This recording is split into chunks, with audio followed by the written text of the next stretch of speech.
Како да се соочиш со тој притисок, сам си во нешто, ти треба доволно да веруваш во тоа, треба да убедиш многу луѓе да веруваш во тоа. Каков е твојот мајндсет? Мислам, ти не си била дете кога си го почнала тоа, си била веќе сериозна жена, ако може да кажам.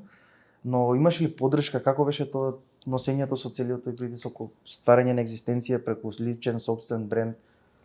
Јас искрено ако ти кажам дека да не беше машми, јас немаше да бидам ова што сум денес. Јас тоа го кажувам искрено, значи. Да, јас може би сега кога веќе имам направено статус свој финансиски, бейзик, свој личен, па можам, ама имам некој бекграунд. Но тогаш он виде дека мене не ми е убаво да работам, дека мене ми ствара притисок работата од 8 до 4. Иако ќе останевме само на една работа, не бевме тогаш, уште бевме дечко и девојка. Не бевме тогаш финансиски стабилни, значи на плати.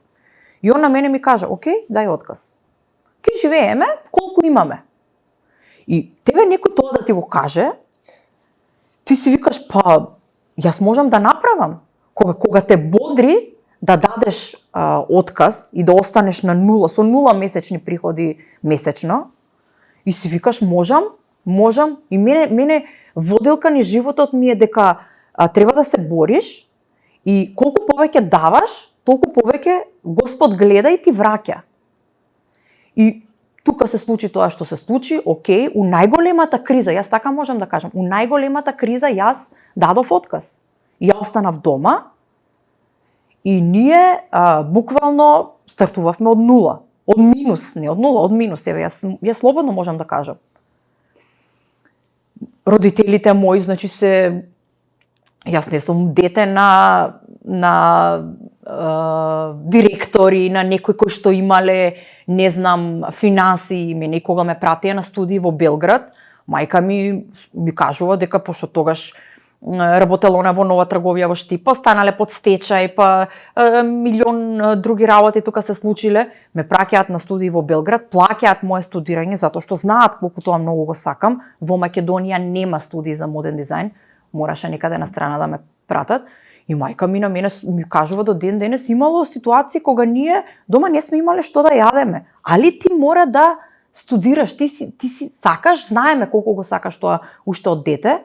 Се поклопила една година и брат ми на студии и јас на студии. Значи таа една година било за мојата фамилија можеби и нешто неочекувано ама се случило, знаеле дека вложуваат во мене и во брат ми и сега, значи живеат лагоден живот. И они, и јас и брат ми.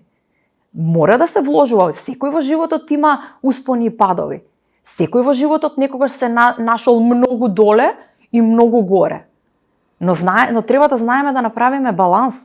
И јас пак ќе кажам, да не беше мојот сопруг, јас немаше да бидам ова што сум денес. Таа целосна поддршка до ден денес што ја добивам јас од него. Што мене во семе ме бодри и ме поддржува и ми вика, да, Маја, можеш, зошто да не?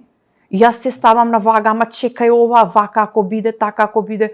Не бе, зошто? Дај, ќе вложиме, ќе видиме, ќе направиме. Што може да изгубиме? Пари се прават. Способни сме, млади. Тогаш немавме деца и тоа е факт. Каде што уште немаш некој можност за храброст и викаш немаш сам, си што можеш да изгубиш. Сега веќе со деца е многу поинаку.